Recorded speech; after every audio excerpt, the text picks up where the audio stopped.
예, 하나님의 말씀 앞에 서 있는 여러분들 축복합니다. 예, 오늘 하나님의 말씀 때문에 부족함이 없는 푸른 초장과 쉴만한 물가 같은 시간이 될 수 있길 바랍니다. 우리 지난 시간에 요한복음 1, 2장 해설과 더불어서 말씀을 읽었습니다. 오늘 계속해서 말씀을 읽겠습니다. 왜 요한복음 기록했다고 되어 있습니까?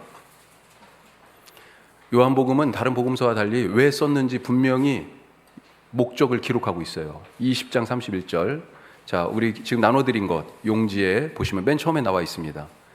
뭐라고 돼 있어요? 20장 30절 31절에 기록 목적이 오늘 나눠드린 용지, 용지 보세요.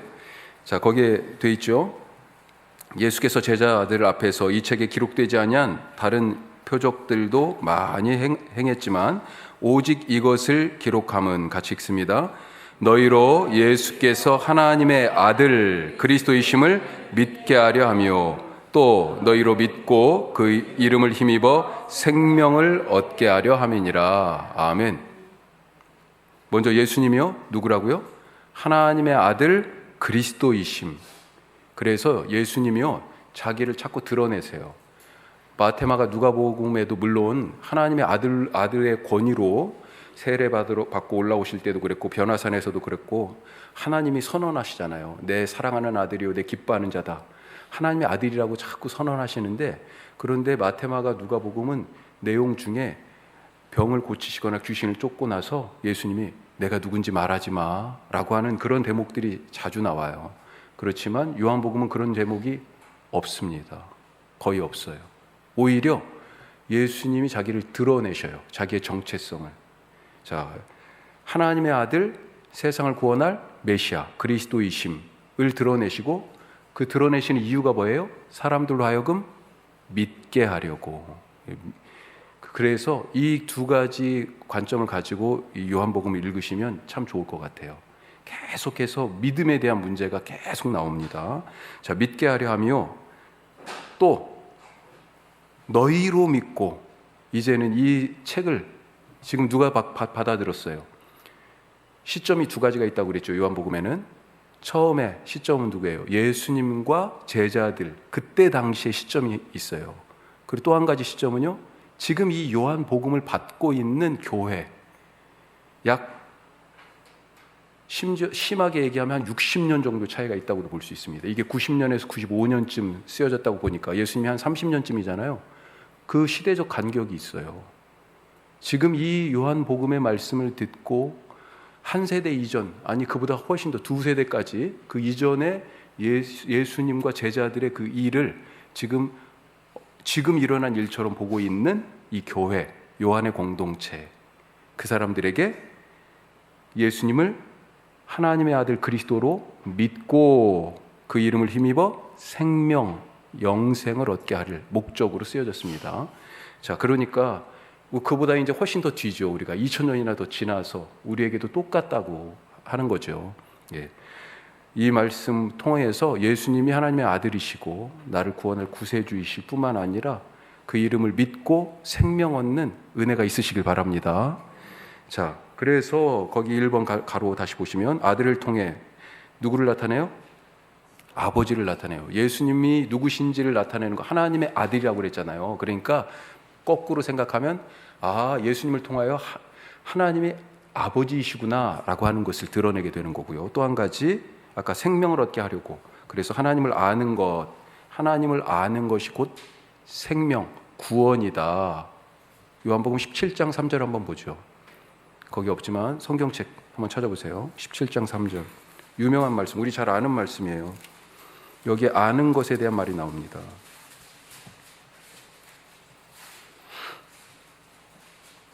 요한복음 17장 3절 같이 읽습니다. 영생은 곧 유일하신 참 하나님과 그가 보내신 자 예수 그리스도를 아는 것이니라.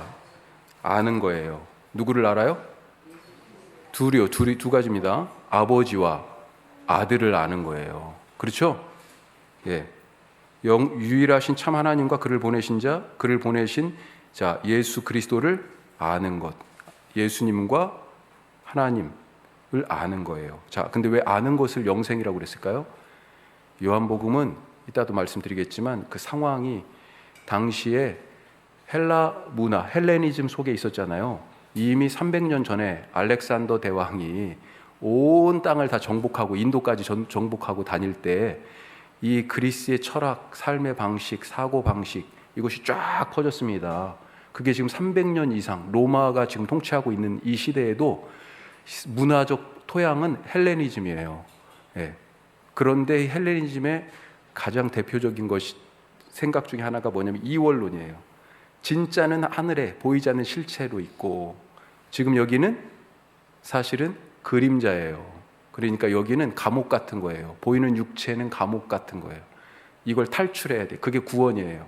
구원하기 위하여서 원래 플라톤은 이데아라고 얘기했죠.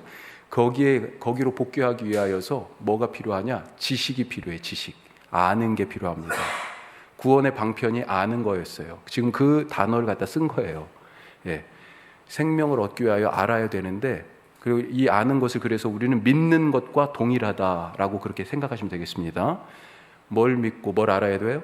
하나님이 누구신지 예수님 안에 나타났잖아요. 그래서 예수님을 믿으라는 겁니다. 예수님을 알아야 된다는 거고. 자, 이 아는 것에 그래서 집중한 아는 것을 헬라 말로 그노시스라고 얘기합니다. 그노시스 지식인데 이 아는 것에 집중한 이단이 있어요. 그노시스트. 예. 이 사람들이 누구냐면 영지주의자. 들어보셨죠? 한 번쯤? 영적 지식이에요. 영지.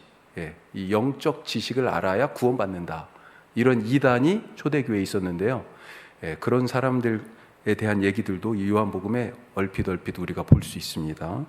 자, 그래서 우리가 지난 시간에 2장 말씀을 읽기 전에 크게 책을 두 가지로 나눴습니다. 전체가 21장까지인데 1장 18절까지 서론 빼고 그 다음에 21장 여기 부록 빼고 1장 19절에서 20장까지가 특별히 우리가 주목할 부분들인데 그런데 여기를 반절 딱 나눠서요 12장까지를 표적의 책 이렇게 불렀습니다.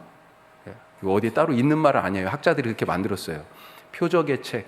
그래가지고 예수님이 하나님의 아들이심을 표적으로 보여주시는 것, 사인으로 보여주시는 것. 그래서 기적이 7가지가 나옵니다.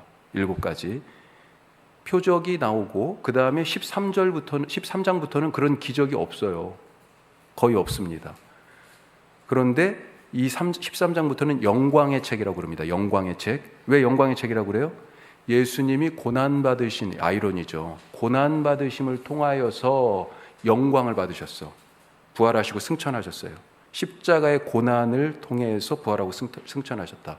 거기서부터 13장부터는 세족식부터 시작합니다. 그래서 예수님의 마지막 제자들과 함께하는 그 며칠간의 시간과 말씀들이 쭉 나와 있고요. 십자가의 죽으심과 부활이 나와요. 자, 그래서 우리가 표적의 책에 대해서 지금 이제 지난주에 읽었습니다. 자, 1장, 2장은 그래서 그렇게 넘어갔고요. 오늘 우리 3장부터 말씀이 읽는데 3장, 4장 잠깐 설명을 하면요.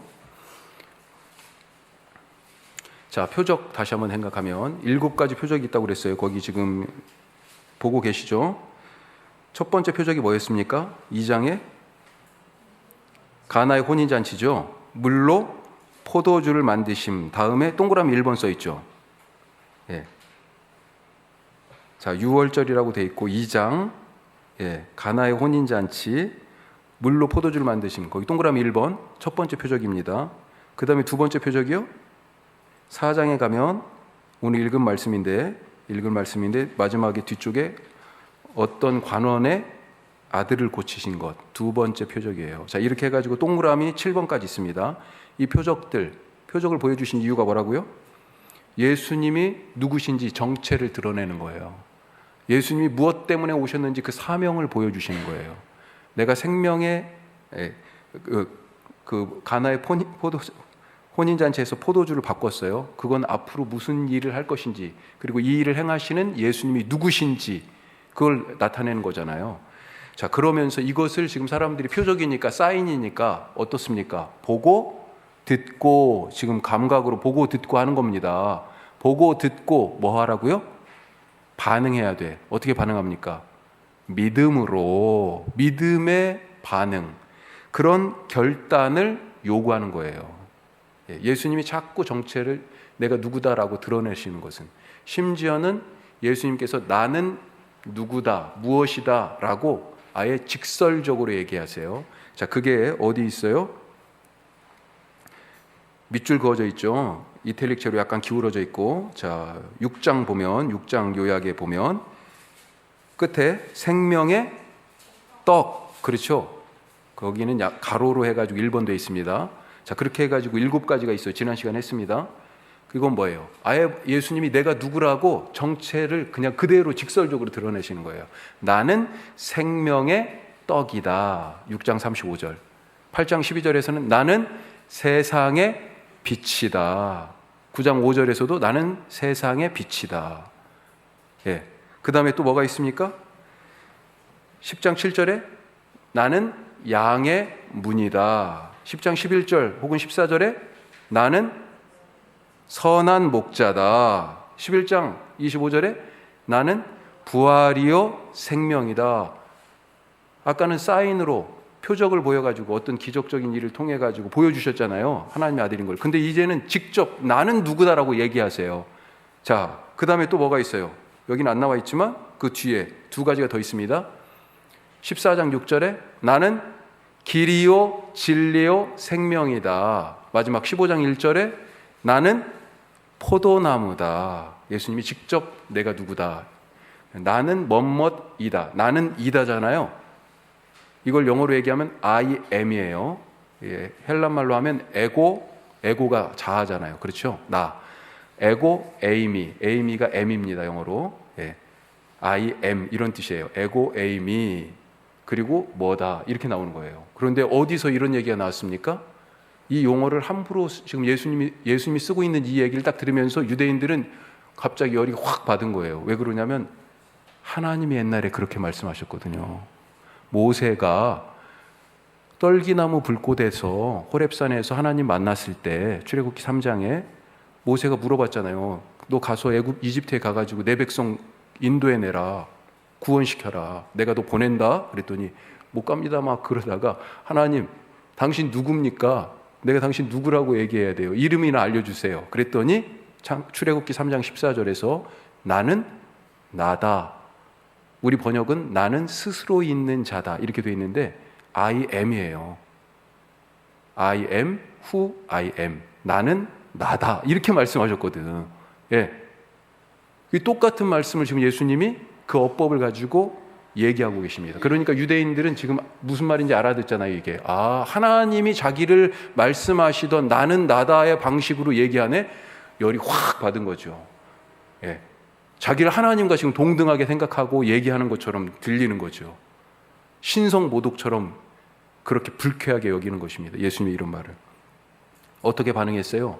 예수님이 당신이 하나님의 아들이시다라고 분명히 다양한 방식으로 생명의 떡이다, 세상의 빛이다, 뭐 다양한 방식으로 말씀하셨는데 그것에 대하여 뭘로 반응했어요? 죽일 마음으로 반응했잖아요. 믿음으로 반응하지 않고. 예, 그런 얘기들, 그런 긴장이 계속해서 이 요한복음 안에 있어요. 그런 걸 생각하면서 읽으시면 좋겠습니다. 자, 3장은 니고데모와의 대화예요. 니고데모. 4장은 누구와의 만남입니까? 예, 사마리아 여인과의 만남이에요. 그런데 니고데모와 사마리아 여인 이 두 만남이 사실은 평행하게 가고 있어요. 예, 문학적 구조가 똑같아. 예, 처음에 우선은 두 사람이 비교가 돼요. 니고데모는 뭐예요? 유대인 사회의 영적 엘리트입니다. 산헤드린 공의회의 회원이기도 하고 사회적 지위나 성경에 대한 지식과 종교적인 어떤 포지션이 달라요. 사마리아 여인은요, 유대인 취급 못 받습니다. 못 받아요. 원래 사마리아나 예루살렘이나 다 하나님이 주신 약속의 땅에 있잖아요. 그런데 갈릴리와 예루살렘 사이에 사마리아가 있는 거니까. 그런데 이 북이스라엘의 수도였던 사마리아는 아수르한테 먼저 멸망당하고 아주 치욕적인 일을 당하죠. 이 아수르가 이 사람들을 데리고 다른 데로 옮겼을 뿐만 아니라 다른 민족들을 데려다가 피를 섞어버렸어. 그래가지고 이방인 취급하는 거예요, 사마리아 사람들을. 예. 그리고 그 전에도 나라가 솔로몬 이후에 나눠졌을 때부터 이미 안 좋아요. 마치 우리하고 북한하고 사이처럼 뭔가 이제 감정적으로, 특별히 종교에 있어서 그 얘기가 어디서 예배 드려야 할까라고 하는 그런 얘기로 4장 말씀에 나옵니다. 당신들 조상들 유대인들은 예루살렘에서 예배해야 한다고 그러는데 우리는 어려서부터 부모님한테, 할아버지 할머니한테 뭘 배웠어요? 어디서 예배 드려야 된다고요? 이 사마리아에 있는 이 산, 이 그리심산, 에발산, 이런 산들이 있거든요. 여기서 예배 드려야 된다고 들었거든요. 어디서 예배 드려야 진짜 예배냐라고 사마리아 여인이 묻는 장면이 나옵니다. 하여튼 두 사람이, 니고데모와 사마리아 여인이 아주 대조적으로 나타나고요. 이런 게 있습니다. 먼저 예수님이 화두를 던지세요. 그러니까 영적 어떤 그 키워드를 하나 던지셔. 니고데모한테는, 니고데모가 찾아왔는데 예수님이 얘기하십니다. 거듭남에 대해서 갑자기 탁 던지세요. 여인에게는요, 뭐라고 예수님이 먼저 말 걸어요? 물 좀 달라고, 생수에 대한 얘기를 합니다. 당황해요. 혼란스러워합니다. 그래서 거듭나야 된다고 그랬더니 니고데모가 뭐라고 그래요? 엄마 뱃속에 다시 들어가야 됩니까? 이런 엉뚱한 얘기 하잖아요. 여인도 비슷한 반응을 합니다. 예. 거기에 대해서 예수님이 내가 달라는 물이 무엇인지, 거듭남이 무엇인지, 그래서 거듭남을 조금 더 설명해서 물과 성령으로 다시 태어나지 않으면, 이렇게 표현하고 계세요. 하여튼 그런 과정들이 더 이렇게 쫙, 여기서 자세하게 말씀을 안 드릴게요. 그렇게 평행하게 사실은 가는 그런 구조를 갖고 있어요. 3장과 4장이.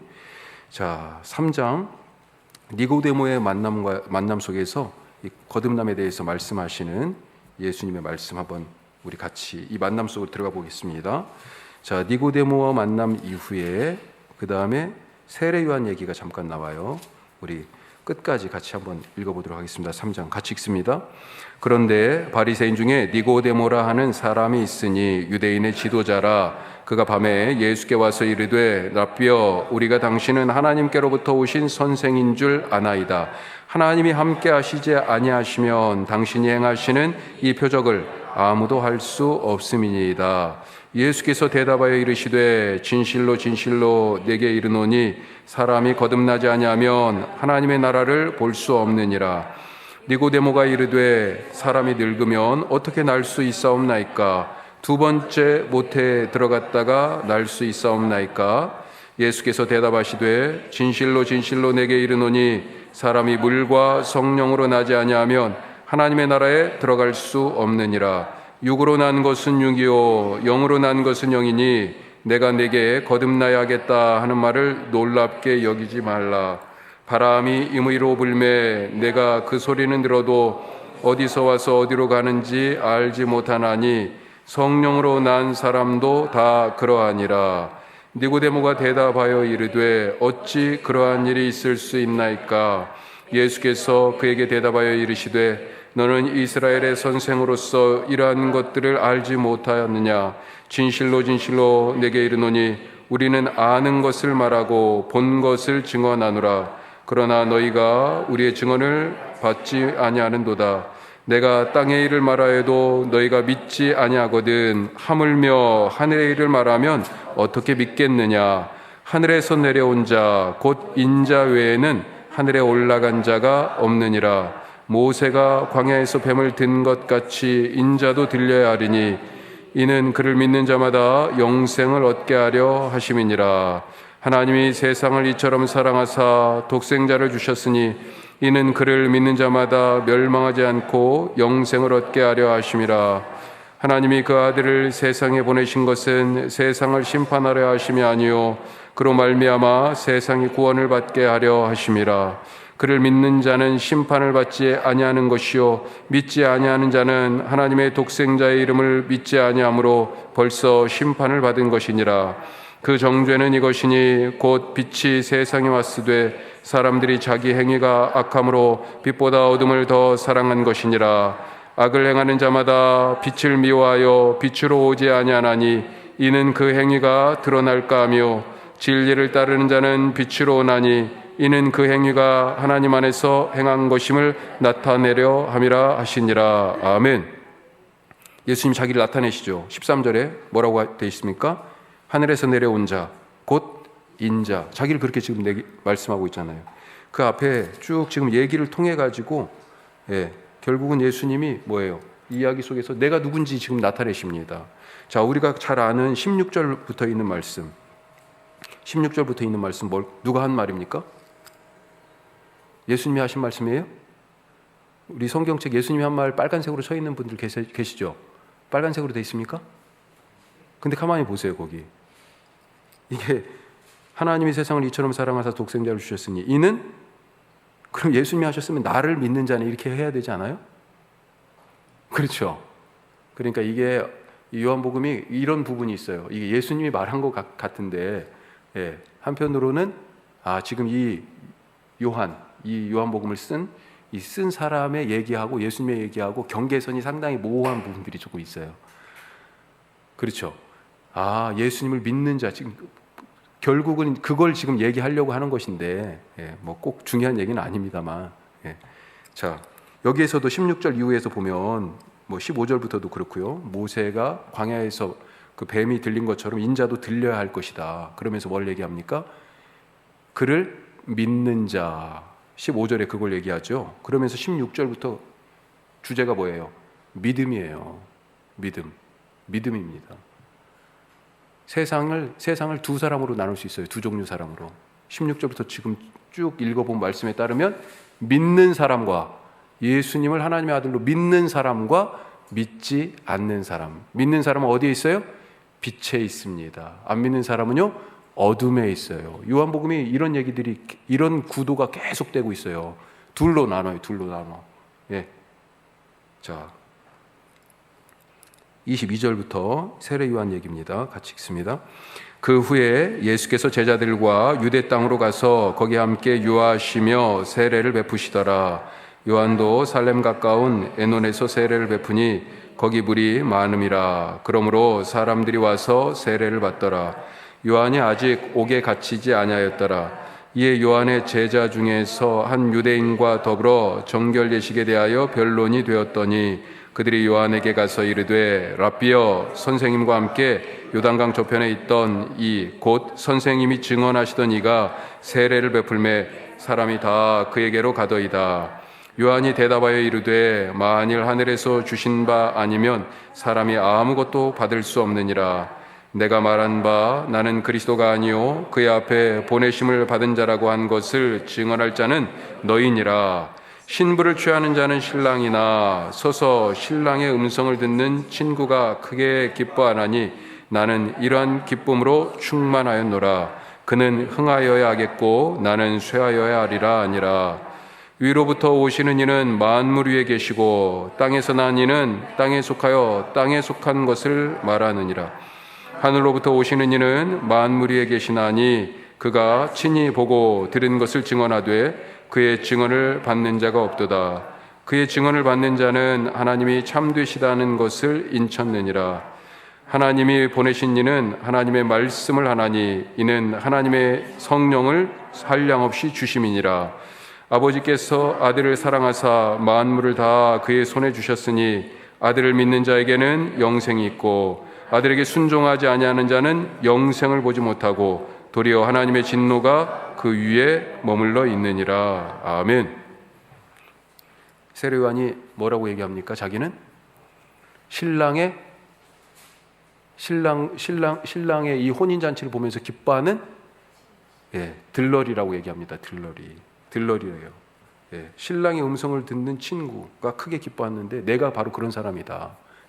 이 예식을 위한 천국의 혼인 잔치를 위하여 준비하는 그런 일꾼이며 또 들러리다. 그래서 나는 쇠하여야 하겠고 예수님은 흥하여야 하리라 말씀하죠. 자, 그러면서 31절에 보면 뭐라고 얘기합니까? 여기서도 또 둘로 나누죠. 위로부터 오시는 이와 또 뭐가 있어요? 땅에 속하여 땅에서 난 이, 이렇게 얘기합니다. 자, 이런 얘기들이 계속 있고요. 마지막 절, 아들을 믿는 자에게는 영생이 있고 아들을 믿지 않는 자, 불순종하는 자에게는 영생이 없다. 자, 4장 말씀으로 넘어가도록 하겠습니다. 4장. 4장 말씀. 4장 읽고요. 그 다음에 우리 나눠드린 용지 기록장 누가 기록했는지, 그 다음에 연대와 기록 장소 안 했죠 지난주에. 예, 그거 하도록 하겠습니다. 4장 우선 읽겠습니다. 사마리아 여인과의 만남이에요. 같이 읽습니다. 예수께서 제자를 삼고 세례를 베푸시는 것이 요한보다 많다 하는 말을 바리새인들이 들은 줄을 주께서 아신지라. 예수께서 친히 세례를 베푸신 것이 아니요 제자들이 베푼 것이라. 예, 우리 다른 복음서 마태마가 누가에 예수님 세례 베푼 장면이 나옵니까? 세례 받으신 건 나오는데, 예, 요한복음에만 이 얘기가 있어요. 지난주도 말씀드렸는데 마태마가 누가복음은 마가복음이 기본적인 소스라고 생각하시면 돼요. 그래가지고 마태와 마가에 마가복음이 거의 다 들어가 있어요. 마태와 누가에. 거기에다가 이 마가복음은 주로 예수님이 하신 일 중심으로 돼 있거든요. 예, 그런데 마태와 누가를 갖다 이렇게 보니까 예수님이 하신 말씀들이 서로 겹쳐요. 예, 그래서 사람들이 생각하기에 마가복음과 더불어서 예수님의 말씀을 이렇게 모아놓은 어떤 그런 것들이 있었을 거다. 그런 것들을 참고해서 마태복음, 마가복음, 하여튼 이렇게 마태, 마가, 누가는 서로 공통된 부분들이 참 많거든요. 그런데 요한복음 지금 읽어보면 니고데모 얘기 나와요? 공간복음에? 마태, 마가, 누가에? 안 나옵니다. 가나의 혼인잔치? 없었어요. 예, 오늘 지금 읽는 사마리아 여인의 이 이야기? 없습니다. 5장의 베데스다 연못에서의 38년 된 병자 이야기인데 마태, 마가, 누가에? 없어요. 거의 없어요. 요한복음의 90%는 요한복음에만 있어요. 마태, 마가, 누가에는 한 10% 정도 겹치는 게 그거밖에 없어요. 오늘 지금 세례 장면도 조금 달라요. 그래서 여기는 예수님이 제자들과 더불어 세례를 베푸셨는데 예수님이 친히 베푼 건 아니고 제자들이 베푼 것이다. 그리고 이것 때문에 아까 세례 요한의 제자들이 우리 따르던 사람들이 다 예수님 따라가는데, 그러면서 약간 위기의식을 느끼죠. 이러다 우리 조직 와야 되는 거 아니야? 이런 거죠. 자, 3절 같이 읽어요. 유대를 떠나사 다시 갈릴리로 가실새 사마리아를 통과하여야 하겠는지라. 사마리아에 있는 수가라 하는 동네에 이르시니 야곱이 그 아들 요셉에게 준 땅이 가깝고 거기 또 야곱의 우물이 있더라. 예수께서 길 가시다가 피곤하여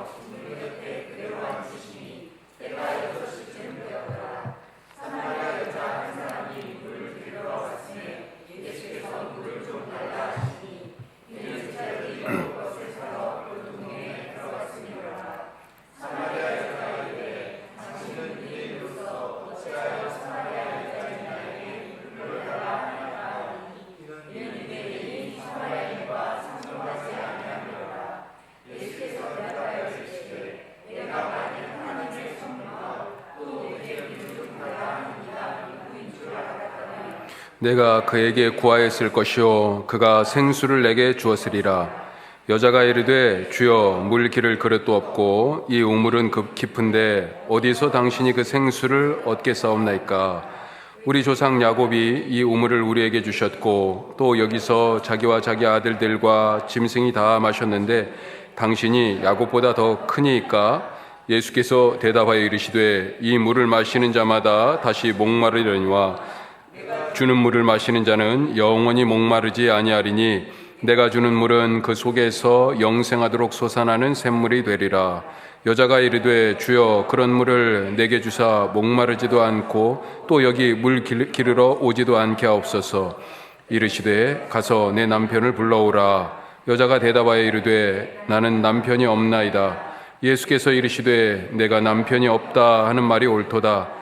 너에게 남편 5이 있었고 지금 있는 자도 내 남편이 아니니 내 말이 참되도다. 여자가 이르되 주여 내가 보니 선지자로소이다. 우리 조상들은 이 산에서 예배하였는데 당신들의 말은 예배할 곳이 예루살렘에 있다 하더이다. 예수께서 이르시되 여자여 내 말을 믿으라. 이 산에서도 말고 예루살렘에서도 말고 너희가 아버지께 예배할 때가 이르리라. 너희는 알지 못하는 것을 예배하고 우리는 아는 것을 예배하노니 이는 구원이 유대인에게서 남이라. 아버지께 참되게 예배하는 자들은 영과 진리로 예배할 때가 오나니 곧 이때라. 아버지께서는 자기에게 이렇게 예배하는 자들을 찾으시느니라. 하나님은 영이시니 예배하는 자가 영과 진리로 예배할지니라. 여자가 이르되 메시아 곧 그리스도라 하는 이가 오실 줄을 내가 아노니 그가 오시면 모든 것을 우리에게 알려주시리라. 예수께서 이르시되 내게 말하는 내가 그라 하시니라. 아멘. 자, 26절에 예수님이 자기 정체를 드러내시죠.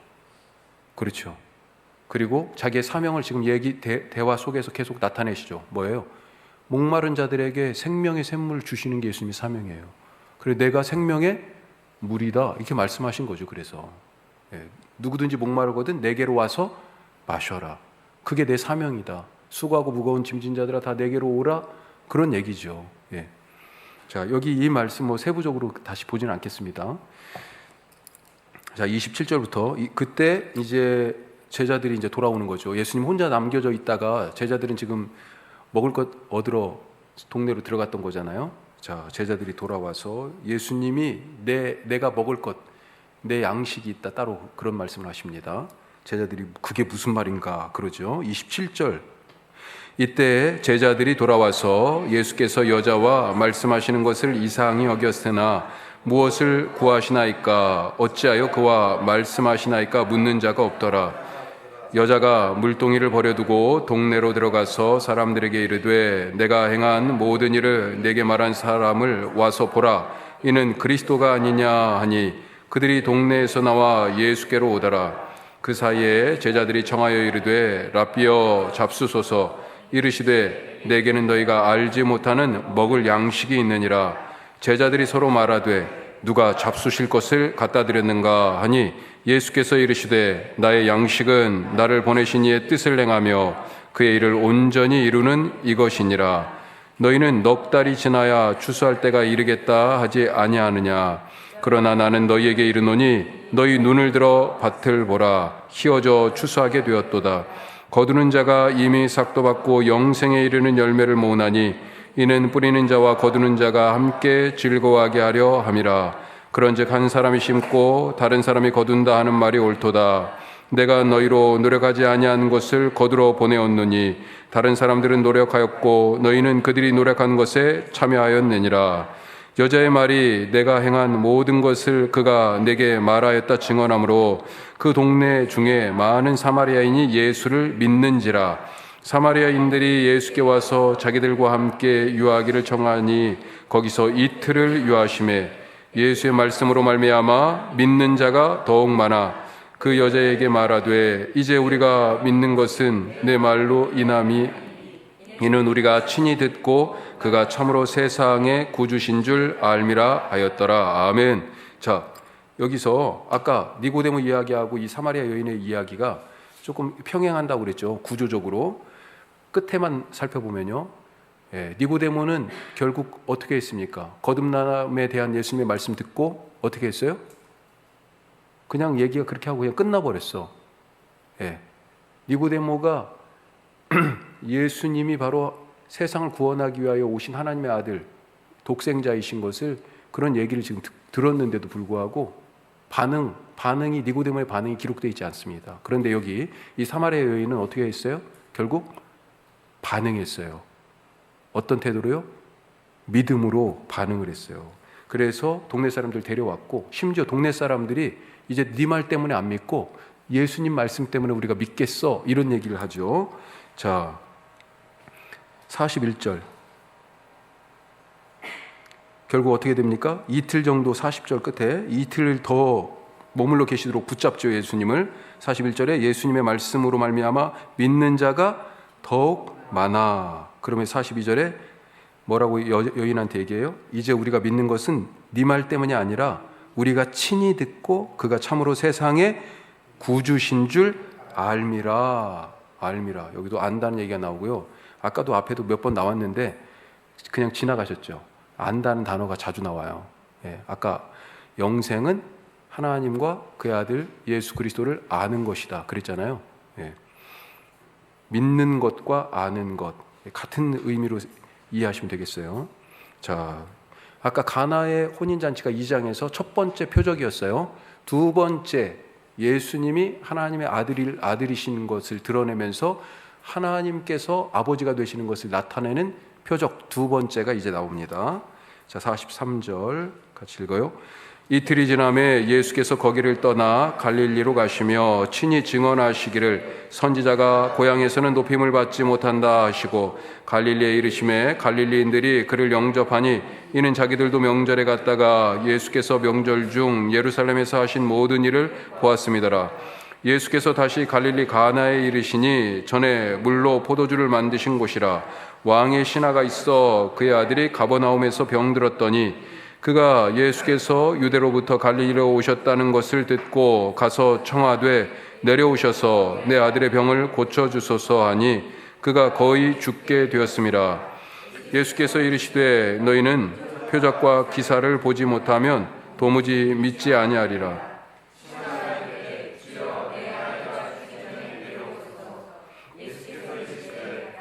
내 아들이 살아있다 하시니 그 사람이 예수께서 하신 말씀을 믿고 가더니 내려가는 길에서 그 종들이 오다가 만나서 아이가 살아있다 하거늘 그 낫기 시작한 때를 물은즉 어제 7시에 열기가 떨어졌나이다 하는지라. 그의 아버지가 예수께서 내 아들이 살아있다 말씀하신 그때인 줄 알고 자기와 그 온 집안이 다 믿으니라. 이것은 예수께서 유대에서 갈릴리로 오신 후에 행하신 두 번째 표적이니라. 아멘. 아멘. 자, 여기서도 지금 믿음에 대한 얘기가 나오죠. 48절에 예수께서 이르시되 너희는 표적과 기사를 보지 못하면 도무지 믿지 못하리라. 자, 그런데 이 왕의 신하 어땠습니까? 봤어요? 뭘 봤습니까? 아니요, 안 봤어요. 안 봤는데도 네 아들 낳았어, 살았어. 그러니까요. 뭐 어떻게 됐어요? 살아있다. 50절 예수께서 이르시되 가라 내 아들이 살아있다 하시니 그 사람이 예수께서 하신 말씀을 믿고 보지도 않고요. 확인도 안 했어요. 그런데 믿고 갔어요. 가다 보니까 집에서 사람이 오잖아요.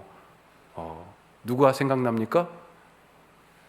요한복음 마지막에 도마가 등장하잖아요. 도마가 나는 봐야 되겠어. 나는 만져봐야 되겠어. 나는 그 손에 내 손가락 넣어봐야 되겠어. 네, 이렇게 얘기하죠. 그래야 믿겠다. 믿음이 지금 대조적으로 나오는 거예요. 표적, 네, 하나님의 아들이신 것을 드러내는 표적. 두 번째 표적이었습니다. 자, 읽는 건 여기까지 하고요. 이 노트를 보시면 지금 내용까지만 조금 하고 지난주에 저자를 못했어요. 저자 누굽니까? 우리가 요한 복음이니까 요한이라고 얘기하는데 거기 좀 길게 써 있죠. 예수님이 사랑하신 그 제자. 이 표현이 다른 복음서에는 안 나옵니다. 요한복음에만 나와요. 예수님이 사랑하시던 제자. 이 예수님이 사랑하시던 제자가 과연 누굴까? 이 사람이 쓴 것 같은데 보니까 이 모든 일의 목격자입니다. 목격자.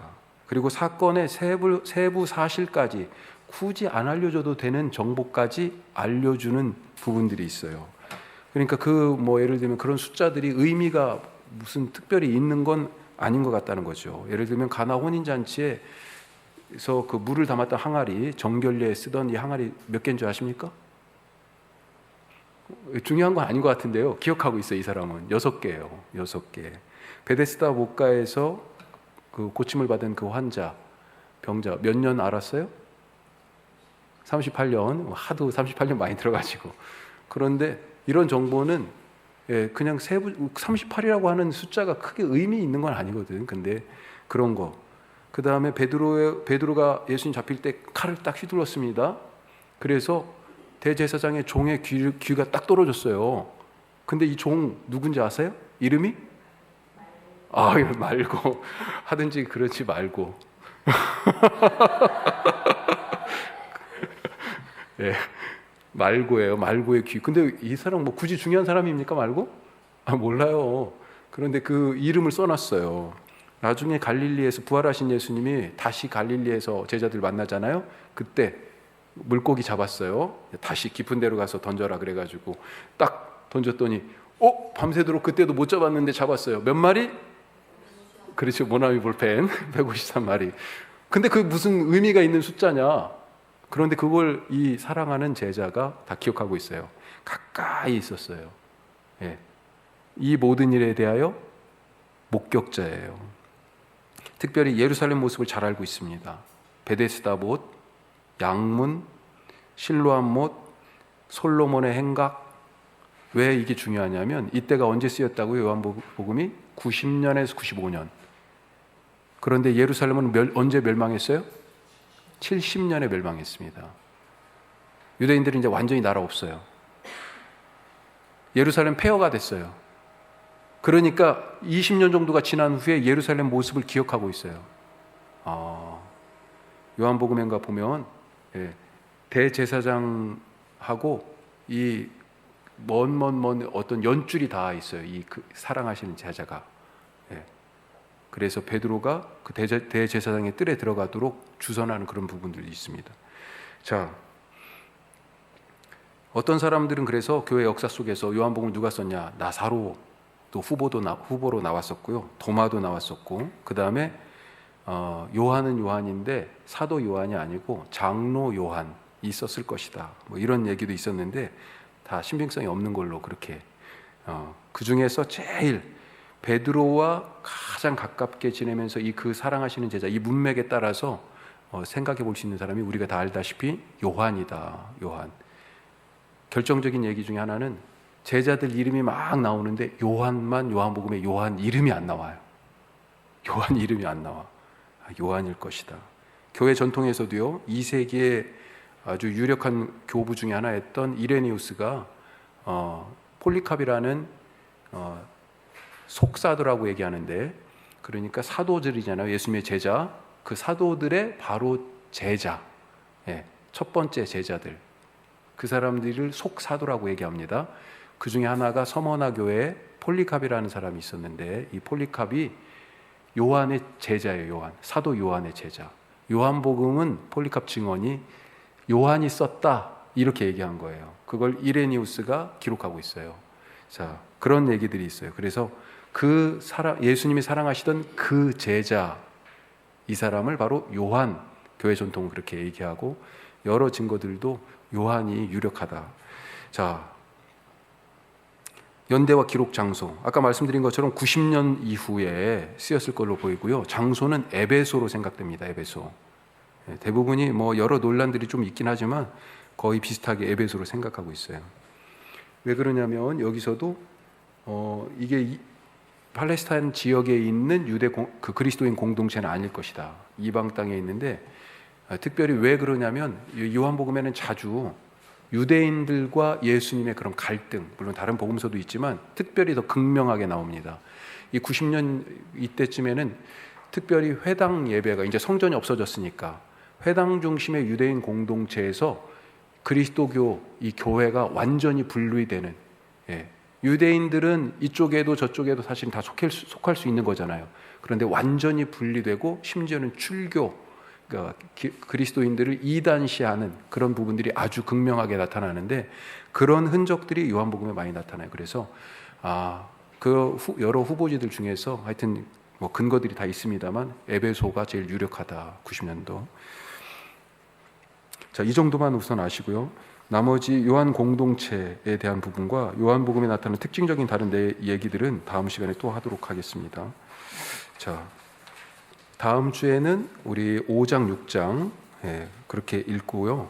7장부터는 이게 절기와 다 장이 거의 관계가 돼 있다고 그랬잖아요. 7장부터는 초막절하고 관계가 돼 있습니다. 그래서 조금 내용이 다른데 다음 주에는 5장, 6장 말씀 읽도록 하겠습니다. 오늘 우리가 읽은 말씀, 주님께서 우리에게 믿음을 요구하시잖아요. 주님, 내가 바로 니고데모처럼 주님 찾았습니다. 사마리아 여인처럼 몰라서 이런 질문 저런 질문 계속 했었어요. 하지만 결국은 믿음 가지고 주님 안에서 반응하며 살아가는 사람 되기를 원합니다. 우리 다 같이 간절하게 그 믿음 주시옵소서. 기도합시다.